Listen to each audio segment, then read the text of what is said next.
हाय दोस्तों, कैसे हैं। आशा करते हैं आप स्वस्थ होंगे, मस्त होंगे। दोस्तों, मैं इस वीडियो में बहुत ही इंपॉर्टेंट इंफॉर्मेशन देने जा रहा हूं। ये नोटिफिकेशन है पीआरटी और टीजीटी की वैकेंसी का। दोस्तों, जो लोग टीचर बनना चाहते हैं, तैयारी कर रहे हैं और भर्ती का इंतजार कर रहे हैं, उनके लिए गुड न्यूज है। दोस्तों, झारखंड कर्मचारी चयन आयोग ने नोटिफिकेशन जारी किया है जिसमें बताया है पीआरटी और टीजीटी के लिए बम्पर वैकेंसी है। दोस्तों, मैं इस वीडियो में इस भर्ती के बारे में, इस नोटिफिकेशन के बारे में कंप्लीट इंफॉर्मेशन दूंगा दोस्तों। इसलिए इस वीडियो को स्टार्टिंग से लेकर के लास्ट तक जरूर देखें, जिससे आपको कंप्लीट इंफॉर्मेशन मिल सके और अगर आप एलिजिबल हो तो आप अप्लाई कर सकें और आपको जॉब मिल सके। तो दोस्तों, मैं बहुत ज्यादा टाइम ना बर्बाद करते हुए आपको डायरेक्ट नोटिफिकेशन पे लेके चलता हूं। दोस्तों, ये नोटिफिकेशन है जिसमें दिया गया है कि नंबर ऑफ वैकेंसीज कितनी है, उसके लिए एलिजिबिलिटी क्राइटेरिया क्या है और आप अप्लाई कब से कर पाएंगे। दोस्तों, एप्लीकेशन की स्टार्टिंग डेट क्या है।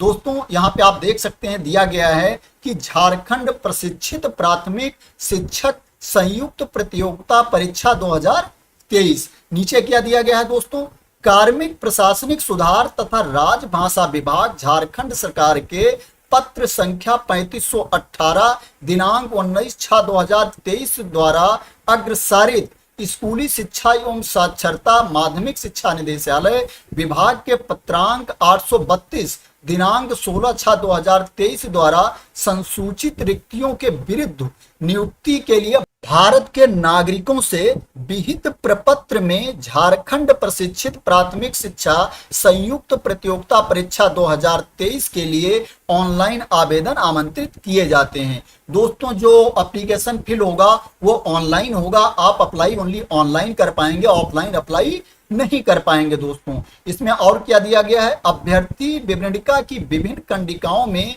विहित शैक्षणिक एवं अन्य योग्यता तथा निर्धारित आयु सीमा के अंतर्गत आवेदन दे सकते हैं। ऑनलाइन आवेदन आयोग की वेबसाइट पर लॉगिन करके समर्पित किया जा सकता है। दोस्तों, जो वेबसाइट है वो है JSSC.nic.in। JSSC.nic.in पर लॉगिन करके आप एप्लीकेशन फिल कर सकते हैं। दोस्तों, जो एप्लीकेशन की फीस है वो ओनली 100 रुपए है, 100 रुपए है, बहुत ज्यादा फीस नहीं है। तो आप अप्लाई कर सकते हैं, आपका बहुत ज्यादा पैसा नहीं लगेगा। इसके बाद भी जो रिजर्व कैटेगरी में आते हैं उनको छूट मिलेगी। झारखंड राज्य के अनुसूचित जनजाति, अनुसूचित जाति के अभ्यर्थियों के लिए परीक्षा शुल्क ₹50 है। दोस्तों, क्या है कि जो रिजर्व कैटेगरी में आते हैं उनको ओनली 50 रुपए देना पड़ेगा। तो फीस बहुत ही कम है। दूसरे जो एप्लीकेशन है, दूसरी वैकेंसी है, उनके कंपैरिजन में फीस बहुत कम है। दोस्तों, तो क्या है कि आप एप्लीकेशन फिल करना ना भूलें, अप्लाई करना ना भूलें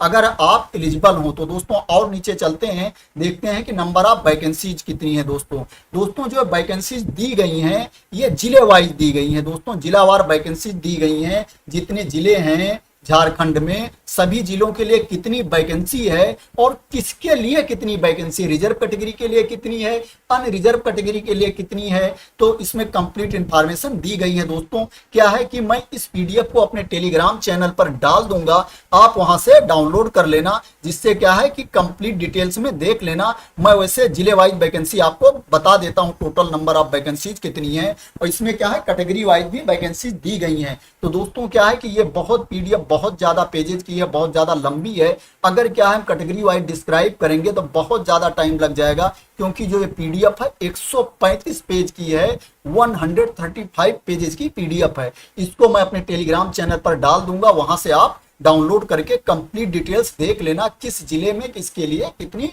वैकेंसीज है। दोस्तों, ये क्या है कि आप अगर देखेंगे तो सरायकेला खरसावां के लिए दोस्तों ये 227 वैकेंसी है, 227 पोस्ट है।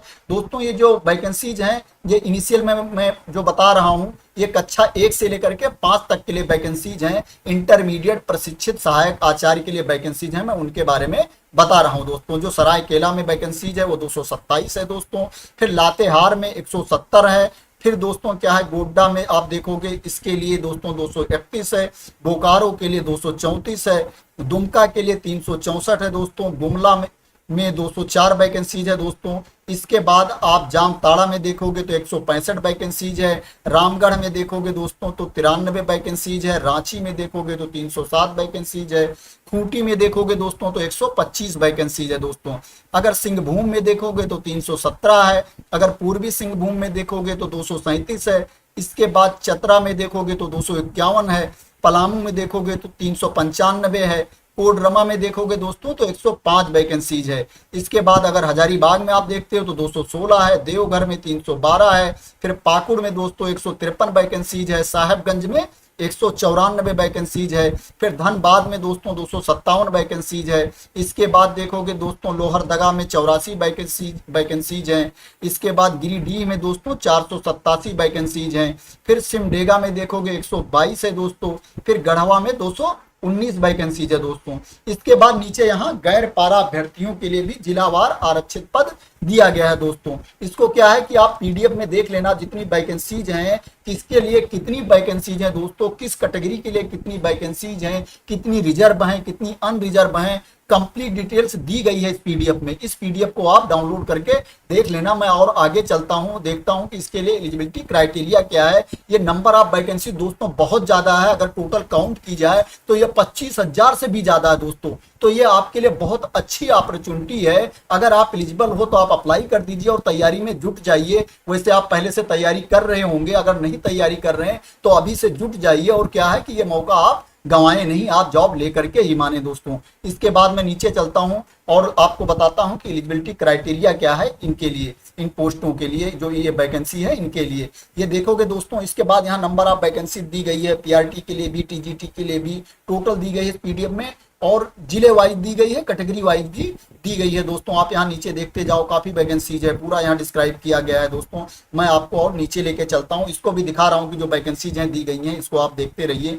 ये जिले वाइज वैकेंसीज हैं और कैटेगरी वाइज वैकेंसीज हैं। जो रिजर्व हैं उनके लिए भी वैकेंसीज हैं, उसी के अकॉर्डिंग ये डिवाइड है दोस्तों। मैं और आपको नीचे लेके चलता हूँ, बताता हूँ कि इंपॉर्टेंट इन्फॉर्मेशन क्या है दोस्तों। आप इसको देखते रहिए। एक काफी ज्यादा पेजेस की पीडीएफ है, बहुत लंबी पीडीएफ है दोस्तों, इसलिए इसमें टाइम लग रहा है दोस्तों। तो क्या है कि आप वीडियो को देखते रहें, वीडियो को छोड़ के भागे नहीं। मैं और नीचे लेके चलता हूँ आपको। देख रहे हो दोस्तों, बहुत ज्यादा वैकेंसीज हैं, बहुत ज्यादा वैकेंसीज हैं। इसलिए क्या है कि एप्लीकेशन फीस भी ज्यादा नहीं है, तो आप अप्लाई कर देना एलिजिबल हो, क्योंकि इसको मिस बिल्कुल नहीं करना है। क्योंकि एप्लीकेशन फीस ज्यादा नहीं है, इसमें 2,500 1,000 इतनी फीस नहीं है कि क्या है कि आप उसको पे ना कर सको दोस्तों। और तेजी से मैं पीडीएफ को नीचे डाउन करता हूं, पेजेज और ऊपर करता हूं बहुत तेजी से, फिर आपको मैं दिखाता हूं नीचे और इंपॉर्टेंट इन्फॉर्मेशन क्या है दोस्तों। वैकेंसी ज्यादा है और बहुत ज्यादा डिस्क्राइब की गई है, इसलिए टाइम लग रहा है। अब नीचे क्या दिया गया दोस्तों, कोटिवार रिक्तियों की संख्या अधियाची विभाग के अनुरोध के आलोक में संशोधित की जा सकती है। जो ये वैकेंसीज हैं ये घट बढ़ भी सकती हैं। इसके बाद और क्या दिया गया है, अनुसूचित जनजाति के लिए विज्ञापित रिक्त में से 2% रिक्तियां आदिम जनजाति के अभ्यर्थियों के लिए क्षैतिज आरक्षण के तहत अनुमान्य होगी। आदिम जनजाति के योग्य उम्मीदवारों के उपलब्ध नहीं होने की स्थिति में उक्त रिक्ति अनुसूचित जनजाति के अभ्यर्थियों द्वारा भरी जाएगी। दोस्तों, जो अनुसूचित जनजाति के लिए भर्ती है, वैकेंसी है, उनमें से 2% भर्ती आदिम जनजाति के अभ्यर्थियों के लिए आरक्षित है। बट अगर आदिम जनजाति के लोग ज्यादा नहीं होंगे, 2% वैकेंसियां फिल नहीं होती हैं उनसे, तो जो वैकेंसी बचेंगी वो क्या है, रिक्त अनुसूचित जनजाति के अभ्यर्थियों द्वारा भरी जाएगी। अगर आदिम जनजाति के लोग 2% मिल जाते हैं तो कोई बात नहीं, उनसे वैकेंसी फिल कर दी जाएंगी। अगर क्या है कि वो एलिजिबल कैंडिडेट नहीं मिलते हैं तो जो भर्ती रिक्त रह जाएगी वो अनुसूचित जनजाति के अभ्यर्थियों द्वारा भरी जाएगी। इसके बाद और क्या दिया गया दोस्तों, परीक्षा के लिए आवेदन देने के पूर्व अभ्यर्थी ये सुनिश्चित कर लें कि वह विज्ञापित पद की पात्रता के विषय पर प्रकाशित सभी शर्तों को पूरा करते हैं। परीक्षा में बैठने की अनुमति पूर्णतः औपबंधिक होगी। परीक्षा के लिए प्रवेश पत्र निर्गत होना प्रमाणित नहीं करता है कि अभ्यर्थी विज्ञापित पद पर नियुक्ति के लिए चयन हेतु निर्धारित पात्रता पूरी करते हैं, क्योंकि आयोग मुख्य परीक्षा के बाद अभ्यर्थियों की पात्रता से संबंधित प्रमाण पत्रों की प्रारंभिक जांच कर सकता है। निर्धारित जांच कार्यक्रम में अनुपस्थित रहने तथा आवेदन में भरे गए पात्रता संबंधित प्रमाण पत्र प्रस्तुत नहीं करने पर आरक्षण का लाभ अनुमान नहीं होगा तथा जो अभ्यर्थता है दोस्तों ये रद्द की जा सकती है। जो आप एप्लीकेशन फिल किए होंगे उसको क्या है आपकी उम्मीदवारी कैंसिल की जा सकती है। दोस्तों क्या है इसमें ये बताया गया है कि आप एप्लीकेशन फिल करने से पहले आप इस नोटिफिकेशन को रीड कर लें, अपनी एलिजिबिलिटी क्राइटेरिया को मैच कर लें। अगर आपकी एलिजिबिलिटी क्राइटेरिया मैच करती है तो अप्लाई करें, क्योंकि क्या है कि जो एप्लीकेशन में आप दिखा देंगे फिल कर देंगे उसके बाद उसका वेरिफिकेशन होगा और उसमें से कुछ भी मिस होता है तो क्या है कि आपकी जो उम्मीदवारी है वो कैंसिल हो जाएगी, आपका एप्लीकेशन निरस्त हो जाएगा, चाहे आपने एग्जाम दे दिया हो और क्वालिफाई भी हो गए हों। दोस्तों और देखते हैं कि इसके लिए शैक्षिक योग्यता क्या होनी चाहिए, एलिजिबिलिटी क्राइटेरिया क्या है। दोस्तों प्राथमिक विद्यालय कक्षा 1 से 5 में इंटरमीडिएट प्रशिक्षित सहायक आचार्य की नियुक्ति हेतु जो अभ्यर्थी मान्यता प्राप्त संस्थान से +2 मीन 12वीं या उच्चतर माध्यमिक अथवा इसके समकक्ष परीक्षा में उत्तीर्ण हो, एवं मान्यता प्राप्त संस्थान से प्रशिक्षित हो और निम्नलिखित शर्तों को पूरा करते हो।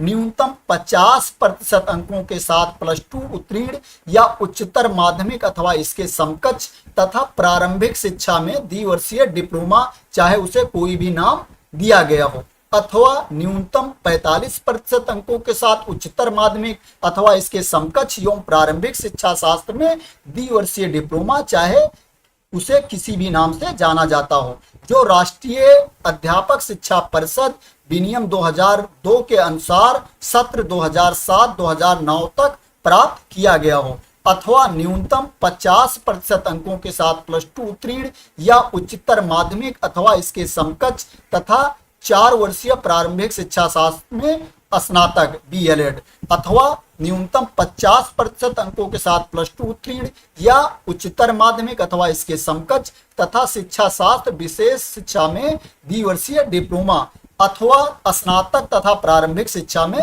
द्विवर्षीय डिप्लोमा चाहे जिस किसी भी नाम से जाना जाता हो, अथवा वर्ग 1 से 5 के लिए आयोजित शिक्षक पात्रता परीक्षा में उपयुक्त शैक्षणिक योग्यताधारी अर्थात न्यूनतम 50% अंकों के साथ स्नातक अथवा इसके समकक्ष तथा 1 वर्षीय बीएड, द्विवर्षीय बीएड विशेष शिक्षा के अभ्यर्थी को इस शर्त के साथ परीक्षा में सम्मिलित होने की अनुमति दी जाएगी कि नियुक्ति के पश्चात राष्ट्रीय अध्यापक शिक्षा परिषद द्वारा मान्यता प्राप्त शिक्षण प्रशिक्षण संस्थान से अपने खर्चे पर एक अवसरीय रूप में अधिकतम 2 वर्ष के अंदर 6 माह का ब्रिज कोर्स उत्तीर्ण करना अनिवार्य होगा।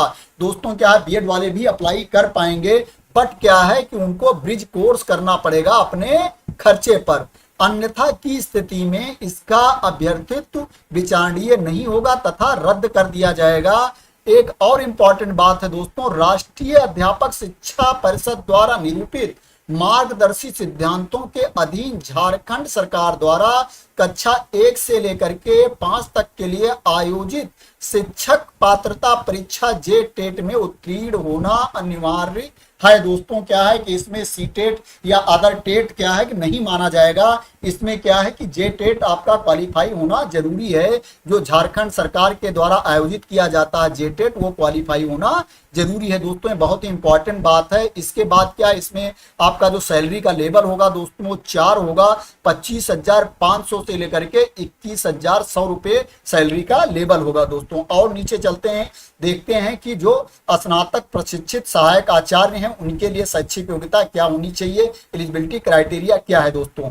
उच्च प्राथमिक कक्षा 6 से 8 में स्नातक प्रशिक्षित सहायक आचार्य की नियुक्ति हेतु जो अभ्यर्थी मान्यता प्राप्त संस्थान से +2 या उच्चतर माध्यमिक अथवा इसके समकक्ष परीक्षा तथा स्नातक या इसके समकक्ष परीक्षा में उत्तीर्ण हो एवं मान्यता प्राप्त संस्थान से प्रशिक्षित हो और निम्नलिखित शर्तों को पूरा करते हो। जिस विषय हेतु तो आवेदन देंगे उसमें स्नातक अथवा इसके समकक्ष और प्रारंभिक शिक्षा में द्विवर्षीय डिप्लोमा, चाहे उसे किसी भी नाम से जाना जाता हो, अथवा न्यूनतम 50% अंकों के साथ आवेदित विषय में स्नातक अथवा इसके समकक्ष एवं शिक्षा शास्त्र में 1 वर्षीय स्नातक बीएड अथवा न्यूनतम 45% अंकों के साथ आवेदित विषय में स्नातक एवं शिक्षा शास्त्र में 1 वर्षीय बीएड, जो इस संबंध में समय समय पर जारी किए गए राष्ट्रीय अध्यापक शिक्षा परिषद मान्यता मानदंड तथा क्रिया विधि विनियम 2002 के अनुसार उपरोक्त प्रशिक्षण सत्र दिनांक 31/5/2009 तक में सम्मिलित हो चुके हों, अथवा न्यूनतम 50% अंकों के साथ उच्चतर माध्यमिक अथवा इसके समकक्ष एवं 4 वर्षीय प्रारंभिक शिक्षा शास्त्र में स्नातक बीएलएड, अथवा न्यूनतम 50% अंकों के साथ उच्चतर माध्यमिक या इसके समकक्ष एवं 4 वर्षीय बीए, बीएससी एड या बीएड, बीएससी एड, अथवा न्यूनतम 50% अंकों के साथ स्नातक अथवा इसके समकक्ष तथा द्विवर्षीय बीएड एवं राष्ट्रीय अध्यापक शिक्षा परिषद द्वारा निरूपित मार्गदर्शी सिद्धांतों के अधीन झारखंड सरकार द्वारा कक्षा 6 से लेकर के 8 तक के लिए आयोजित शिक्षक पात्रता परीक्षा जेटेट में उत्तीर्ण होना अनिवार्य होगा। दोस्तों, इसमें भी सीटेट या अदर टेट मान्य नहीं होगा। जो झारखंड सरकार द्वारा आयोजित किया जाता है जेटेट, उसमें क्वालिफाई होना अनिवार्य होगा। दोस्तों, इसमें जो सैलरी का लेवल होगा, दोस्तों इसमें मैं बता देता हूं, जो सैलरी का लेवल होगा वो 5 होगा। 29,200 से लेकर के 92,300 रुपए सैलरी का लेवल होगा दोस्तों। और नीचे चलते हैं दोस्तों, इसमें क्या दिया गया है, अभ्यर्थियों को आयोग में आवेदन प्राप्त होने की अंतिम तिथि तथा वांछित न्यूनतम शैक्षणिक योग्यता उत्तीर्ण होना अनिवार्य होगा।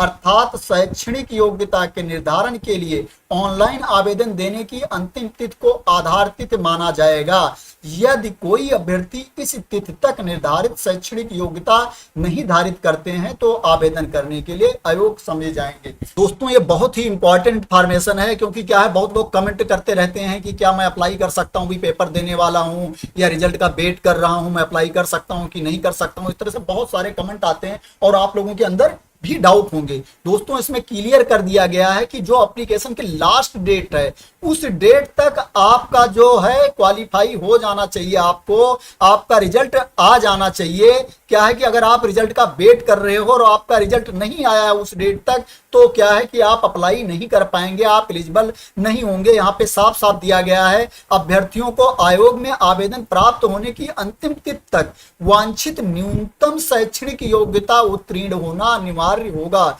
जो एप्लीकेशन की लास्ट डेट होगी उस डेट तक आपको हर हाल में क्वालिफाई होना होगा, आपका रिजल्ट आ जाना चाहिए, नहीं क्या है कि आप योग्य नहीं होंगे। और एक इंपॉर्टेंट इंफॉर्मेशन है दोस्तों, अभ्यर्थी जिस विषय समूह से शिक्षा पात्रता परीक्षा उत्तीर्ण होंगे उसी विषय समूह में राज्य स्तरीय मेधा सूची के आधार पर सहायक आचार्य नियुक्ति के पात्र होंगे। और क्या है, यहाँ पे जो एज आपकी होनी चाहिए दोस्तों, ये क्या है कि न्यूनतम जो एज होनी चाहिए आपको 21 साल होनी चाहिए। यहाँ पे दिया गया है गैर पारा अभ्यर्थियों के लिए आयु सीमा, उक्त पदों के संदर्भ में उम्र की गणना निम्नलिखित संदर्भ तिथियों के आधार पर की जाएगी।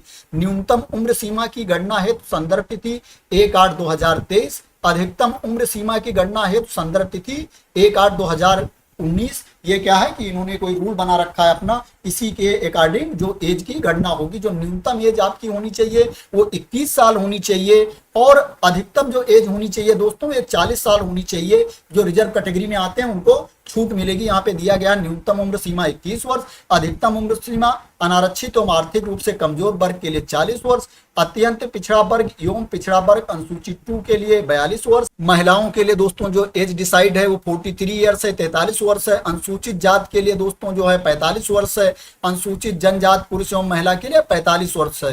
अनुसूचित जात पुरुष एवं महिला के लिए 45 वर्ष, अनुसूचित जनजात पुरुष एवं महिला के लिए 45 वर्ष। सभी कोड के निःशक्त अभ्यर्थियों को अधिकतम आयु सीमा में 5 वर्षों की अतिरिक्त छूट दी जाएगी। निःशक्तता संबंधी प्रमाण पत्र राज्य सरकार द्वारा गठित सक्षम चिकित्सा परिषद से विहित प्रपत्र में निर्गत होना चाहिए। दोस्तों जो निःशक्त अभ्यर्थी हैं, मीन जो हैंडीकैप्ड हैं, उनको 5 वर्ष की छूट दी जाएगी। दोस्तों और नीचे क्या दिया गया है, यहाँ पे प्रमाण पत्र के बारे में दिया गया है, पूरा किस तरह से आपका प्रमाण पत्र होना चाहिए उसके बारे में पूरा यहाँ पे बताया गया है। और नीचे देखते हैं दोस्तों कि आपका एप्लीकेशन कब से स्टार्ट होगा। दोस्तों यहाँ पे डेट नीचे दी गई होगी, मैं आगे लेके चलता हूँ। दोस्तों यहाँ पे दिया गया है जो आपका एप्लीकेशन स्टार्ट होगा। रजिस्ट्रेशन करने तथा सूचना दर्ज करने हेतु दिनांक 8/8/2023 से दिनांक 7/9/2023 की मध्य रात्रि तक जो दोस्तों आपका एप्लीकेशन स्टार्ट होगा वो 8 अगस्त से स्टार्ट होगा और क्या 7/9/2023 की मध्य रात्रि तक चलेगा।